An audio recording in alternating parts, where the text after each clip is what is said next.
Hi, and welcome to part 4 of our tutorial, Guidance on the New Cosmetic Ingredients Registration and Notification.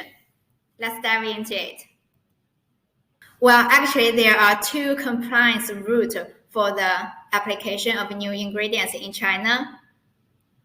If your products are high-risk ingredients, namely preservatives, sunscreens, colorants, hair dye, whitening agents, then they are considered as high risk and they are subject to pre-market registration, and all the other ingredients are not considered as high risk and they just need to go through pre-market notification, and the requirement for the registration and the notification are totally different.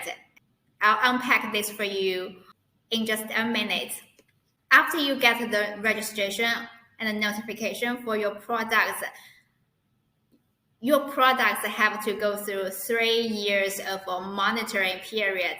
And all the data in these 3 years show that your ingredients is safe for use, then it will be listed on the NCI list.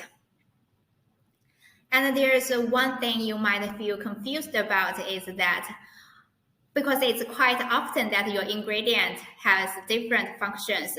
If your ingredient is used as a preservatives and an antioxidant, as you know, preservatives are considered as high risk, while antioxidant is not. So in this case, it goes with the highest risk. That is, it needed to go through pre-market registration. Let's have a close look of the process of notification and registration.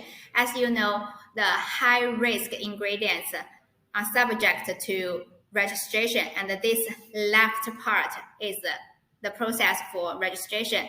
And all the other ingredients, if they are not of high risk, they just need to go through notification. And this right part is the process for notification. Let's have a close look. If your products are considered as high risk, then you need to go through this part. So the first step you need to do is, you have to have a responsible person in China. It could be a person or a company like our company. And you need to authorize them and give them the authorization letter. And this authorization letter should be notarized and legalized.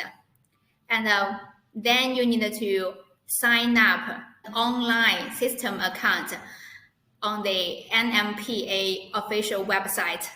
And then you need to submit all the required documents with these authorization letters. And then you need to do testings and dossier preparations, and they can be done at the same time in order to kind of save time. So when everything is prepared, then you can submit them, and the competent authorities will go through a format review. If in the process any materials are missing or they need any extra information to prove the safety of the ingredients, and then they will give you a report, and then you need to supply these additional information or missing information at one time, and then it goes through the format review again. If your documents comply with all the requirements, it will be transferred for technical review. And the same thing, if there's any additional information need to be provided or some missing information need to be provided, it will give you feedback, and you just need to provide the documents according to their feedback. Within probably 19 working days, if your product meets all the requirements, you can get NCI registration certificate, which means that your ingredient is allowed to be placed in the Chinese market.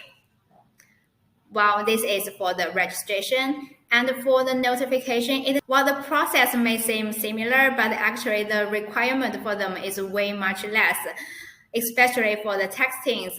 After the NMPA format review, is the same thing, missing while providing necessary documents. So after all the documents meet the requirement, notification information will be published on the official website, and there is no certificate for notification. It means while it's ready, it's allowed to be placed in the Chinese market. And another thing that might be helpful to you is that the technical review. While this is not mandatory for notification, but it might be conducted by NMPA within a month after the notification in order to make sure everything goes well. And also some on-site inspections will be conducted by NMPA to ensure everything's in place. So now do you know if you need registration or notification for your products? I hope the answer is yes. So after you know which process you need to go through, and then is the dossier preparation. And I won't bore you by reading through this checklist. So you can pause here and do the check-ins. And actually, the safety assessment is the most pivotal and complicated process in the application. So I'll unpack this for you. And before you need to know what testings are required for your products or ingredients, you have to decide which type they are. Well, you can pause here to have a very close look at it, and I'll go through it very quickly with you. There's key elements that decides the type of your ingredients, that is the functions of your ingredients. So if they have the functions of preservatives, sunscreen, colorant, hair dye, skin whitening, anti-hair loss, anti-acne, anti-wrinkle, except physical wrinkle resistance, anti-dandruff and deodorization, and new cosmetic ingredients with high biological activities. And I will refer to them as special functions in my following videos for the convenience. Well, so if your ingredients are used for the first time in China and other countries with special functions, they are type 1. And if your ingredients are used for the first time in China and other countries without these special functions, they are type 2. And if your ingredients are safely used in other countries for more than 3 years without these special functions, they are type 3. And if your ingredients are safely used in other countries for more than 3 years with these special functions, they are type 4. If your ingredient has a safe edible history, they are type 5. And if your ingredient is a polymer and meet all these conditions, they are type 6. So can you decide which type your ingredient is now? As you can see, different toxicity testings are required for different types of ingredients. And as you can see, type 1 is under the strictest regulation. It almost needed to go through all the testings. As for skin phototoxicity testing and the skin photoallergen testing are only required for products or ingredients has the function of UV light absorption. And as for inhalation toxicity testing, it is only required for aerosol products or ingredients. And as you can see from the table, the requirement has kind of become looser as the type goes down. Well, if you need more information on this, feel free to contact us.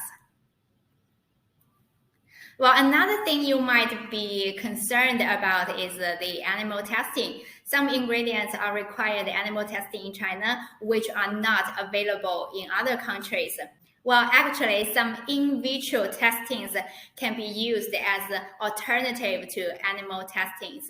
While these testings are listed in the regulations as alternatives to animal testing. It means animal testing is not mandatory for some products. And if you want to know whether your products can be exempt from animal testing, well, let's have a quick look here. If it is general product and it goes through the notification and it meets the following requirements, your products can be exempt from animal testings. And the conditions are: one, you have QMS certificate issued by a competent authority of your country, and the products are not intended for infants or children. The products are not used new ingredients under the monitoring period, and the notification persons, Chinese responsible persons, or manufacturers do not have bad records in China. If your products or ingredients meet all these conditions, then they can be exempt from animal testing. But if your ingredients are of special cosmetic products and they are subject to registration, well, unfortunately, they have to go through animal testing. So after you get the notification or registration for your products, there is a 3 years safety monitoring period for your ingredient. So it starts from the date that you get the notification and the certification, and only the applicants and the companies has the authorization from the applicants are eligible to use the ingredients for the sake of the health of consumers.